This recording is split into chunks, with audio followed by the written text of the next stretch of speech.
안녕하세요. 김태훈의 현미한 투자자 방송 시작하겠습니다. 오늘은 롯데에너지 머티리얼즈에 대해 좀 말씀을 드리겠는데요. 이 회사는 롯데케미칼이 인수를 해서 이름을 롯데에너지 머티리얼즈라고 바꾼 이 동박 회사입니다. 즉 구리로 된 박을 만드는 회사죠.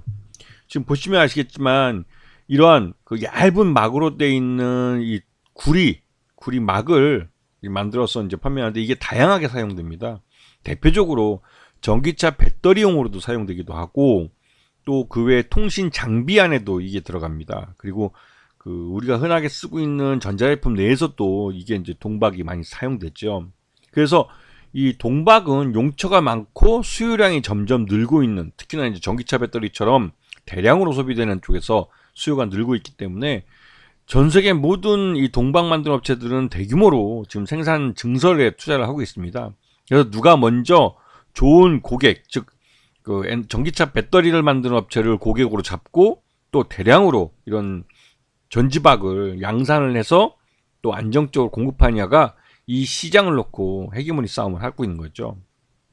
이게 중국은 아직까지는 기술력이 좀 떨어지기 때문에 이런 고품질의 동박을 만드는 데는 그 중국이 아직까지는 이 프리미엄 시장은 못 들어오고 있습니다. 하지만 범용 제품에서는 중국이 싼 값을 무기로 대량으로 이제 시장을 쏟아내고 있죠. 그러다 보니 점점 더 우리나라 이 동방 업체들은 하이엔드 제품 쪽으로 갈 수밖에 없는 상황이 벌어졌죠. 그러다 보니 또 이게 시장 자체가 중국 업체의 범람으로 해서 많이 좀 혼란해진 것도 사실입니다. 하지만 앞에서 보시면 아시겠지만 2024년 1분기 때 들어와서 올해 2024년 들어와서 롯데에너지 머티리얼즈가 똑같은 동박을 만드는 국내 업체들보다는 확실하게 차별화된 모습을 보여주고 있습니다. 이건 이제 말레이시아 공장 때문에도 이미 규모의 경쟁을 달성하면서 여기서 나오는 이 생산 캐파가 다른 데보다 좀 앞서 있고 양이 많기 때문에 안정적으로 양산을 할 수 있다는 이런 우수성이 있고 경쟁력이 또 있는 것이죠. 거기다가 기존에 있던 이 배터리뿐만 아니라 향후 미래 전고체 배터리까지도 미리 선제적으로 대응할 수 있는 그런 여력을 갖고 있는 그런 회사이기도 합니다. 지금 보시게 되면 요번 1분기 때 실적이 늘어난 데는 북미와 유럽 지역입니다. 이 북미와 유럽 지역 모두 하이엔드 프리미엄 이 동박의 수요처들이 있는 곳인데요. 여기서 모두 이 매출이 늘어나는 그런 영향을 보였습니다. 그리고 이제 다만 이제 중국 쪽은 중국 시장 자체가 워낙 경기 침체에 빠져들기도 있지만 이 전반적으로 이 범용 부품 중심의 시장이다 보니 오히려 매출이 좀 줄어들 수밖에 없는 것이죠. 왜냐하면 중국 업체들과 가격 경쟁을 해서 우리 한국 기업이 이길 수가 없습니다. 자, 지금 이 롯데에너지 머티리얼즈가 지금 1분기 중에 보여준 모습은 다른 경쟁사들과는 좀 차별화된 모습을 보여주고 있죠. 특히나 요번에 이제 삼성 SDI가 46파의 원통형 배터리를 내년 상반기 중에 이 양산을 하겠다고 했는데 양산을 하기 위해서는 올해 이미 이 전지박에 대한 양산이 먼저 이루어져야 됩니다. 그래서 이 삼성 SDI 46파의 그 전기차 그러니까 원통형 배터리에 이제 납품하게 되면 말 그대로 대량 양산을 할 수 있는 고객을 잡게 되는 효과를 갖게 되는 거죠. 그리고 이것뿐만 아니라 이번에 인공지능 AI 반도체나 자율주행이나 우주항공 쪽에도 이런 동박 수요가 있는데 여기에 대응할 수 있는 생산 캐파를 마련했다는 것이고 또 한 가지는 이제 전고체 배터리에 사용되는 전해질을 요번에 파일럿 라인을 만들어서 양산 테스트를 하기 시작했습니다. 그리고 LFP 양극재도 또한 그 양산 그 구축을 위한 테스트 파일럿을 이제 만들고 있고요. 롯데에너지 머티리얼즈는 지금 현재도 그 시장 점유율을 점점 늘려가고 있지만 앞으로 미래 먹거리에 대한 준비도 차근차근 하고 있는 회사이기도 하죠. 그래서 지금 보시게 되면 좀 시장 내에서 국내에 이제 동박을 만드는 업체는 크게 세 군데인데요. SKC와 롯데에너지 머티리얼즈, 솔루스 첨단 소재 이렇게 세 군데입니다. 그 중에서 이 솔루스 첨단 소재는 말 그대로 이제 나름대로 이제 예전에 두산 첨단 소재였고 어떻게 보면 후발주자이긴 합니다. 그래서 이제 지금 한참 이제 설비 투자에다가 투자를 때려 받고 있는 그런 상황이고 SKC가 인수한, 그러니까 인수를 한 거죠, 이쪽도.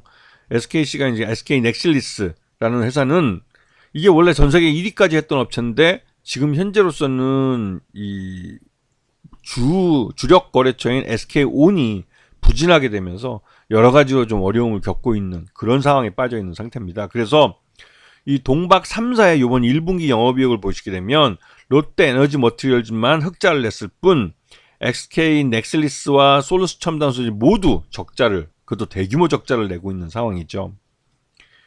자, 여기다가 엎친 데 덮친 격으로 지금 현재 국제 구리 가격이 계속 오르고 있습니다.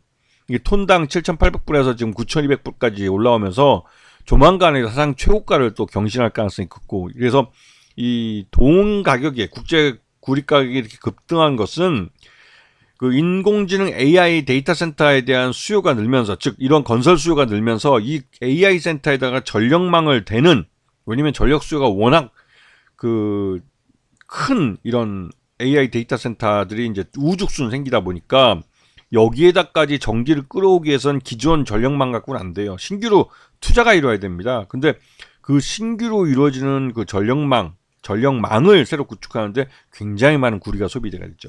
즉 구리 수요가 늘면서 자연스럽게 가격을 밀어 올리고 있는 상황입니다. 그러다 보니 전지막을 만드는 이 동박을 만드는 업체들도 원재료인 구리값이 상승하면서 이거를 판가에 반영할 수밖에 없는 상황이 도래하고 있죠.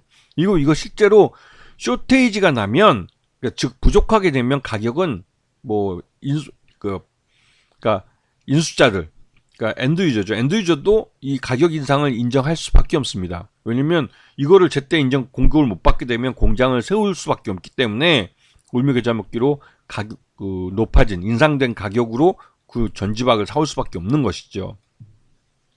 그래서 이번 1분기를 보시게 되면 이 전지박하고 동박 이쪽이 여전히 매출이 이제 많이 늘고 있는 것을 눈으로 확인하실 수 있고, 또 이 1분기 매출액에서 이 롯데 에너지 머티리얼즈가 작년 동기보다도 훨씬 더 실적이 개선된 걸 볼 수 있고, 영업이익과 그 영업이익은 요번에 뭐 저번에 49억이었지만 요번에 52억 정도 손실이 났지만, 그래도 이 지금 현재 전체적으로 봤을 때는 나름대로 이 구리 가격의 인상에 의해서 발생한 부분이 있기 때문에 이런 부분도, 왜냐면 이 구리 구매를 지금 현재 시장가가 아니라 몇 개월 전 이런 가격으로 이제 사오는데 이게 미스매칭, 갑자기 가격이 오르면서 미스매칭이 발생하고 있는 것이죠. 그리고 당기 순이익은 172억으로 그래도 흑자를 만들 수 있는 모습을 보여주고 있습니다. 그래서 전반적으로 이 다른 이 전지박이나 동박을 만드는 업체보다는 롯데 머티리얼즈가 그나마 좀 나은 사정을 보여주고 있고요. 그리고 무엇보다도 롯데케미칼이 최대주로 있으면서 전체 지분이 53.3%나 됩니다.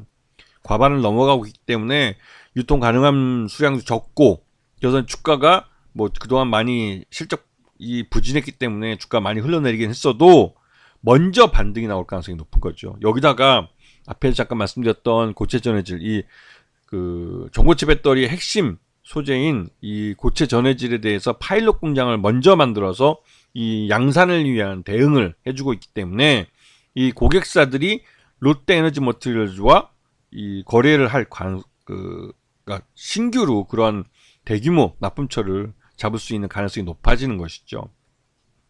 그래서 롯데 에너지 머티리얼즈에 대해서 목표 주가는 계속 오르고 있습니다. 지금 보시면 그럼 5만원대가 제일 낮은 것이고 비싼 것은 67,000원까지도 지금 목표 가격을 제시하는 곳들이 있죠. 그만큼 이 롯데 에너지 머티리얼즈의 성장성에 대해서 높게 보고 있는 투자자들이 많은 것입니다.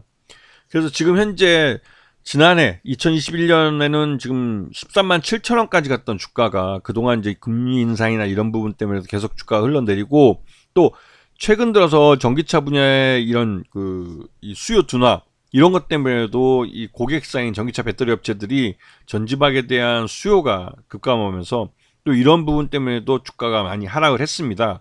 이거는 하지만 지난번 2024년 2월 1일 날 찍었던 31,000원 이걸 바닥 가격으로 해서 점차 회복세를 나타내고 있는데, 요번 1분기 실적이 나름대로 선방한 게 나오면서 한 적정 주가로 한 45,000원 정도로 평가를 했었는데 역시나 3만원대부터 지금 45,000원 이상 49,000원까지도 주가가 올라오고 있는 모습을 보여주고 있어서 점차 이 전지박 시장, 그러니까 전기차 배터리 시장도 그렇고 전기차 시장도 점점 개선되고 있는 모습을 보여주고, 특히나 롯데에너지 머티리얼즈가 주거격으로 삼고 있는 그 거래처들이 북미 시장이나 이런데, 여기는 IRA법 때문에 중국산 이 원재료를 쓰는 걸 엄격하게 규제를 하고 있어요. 그런 것에 대해서 반사이익을 롯데에너지 머티리얼즈가 보고 있는 겁니다. 그런 면에서 롯데에너지 머티리얼즈의 실적 호전이 2분기에도 이어질 가능성이 크고, 이런 것들을 감안할 때 지금 주가는 그런 미래 실적에 대한 그 주가 선반영이 전반적으로 이루어지고 있는 것으로 볼 수가 있습니다. 그래서 롯데에너지 머티리얼즈의 이러한 이 동박 시장 내에서 기존의 SK 넥슬리스를 이제 점프업을 할 가능성이 높아지고 있는, 즉 롯데가 투자하면 이 경쟁사들, 다른 경쟁사들도 뭐 대기업이긴 하지만 SK 쪽에 투자하고 그러니까 이 롯데도 만만치 않게 롯데케미칼과 함께 이 롯데에너지 머티리얼즈 이쪽 분야는 롯데그룹이 이 소비 쪽에만 집중되어 있는 주력 사업을 이런 중화학 쪽으로 이제 옮겨가려고 하고서 여기다 많이 투자를 하고 있는 것처럼, 롯데그룹 경영에 이런 수혜를 받으면서 이쪽은 탄력을 받으면서 갈 가능성이 큰 거죠. 그리고 앞에서 말씀드렸지만 롯데에너지 머티리얼즈는 지금 당장의 먹거리뿐만 아니라 앞으로의 미래 먹거리도 차근히 준비를 하고 있기 때문에 그런 면에서 수혜를 볼 가능성이 큽니다. 그렇기 때문에 롯데에너지 머티리얼즈는 좀 길게 보는 안목을 갖고 지켜볼 필요가 있는 것이죠. 아시겠죠? 자, 오늘 방송 여기서 마치겠습니다. 감사합니다.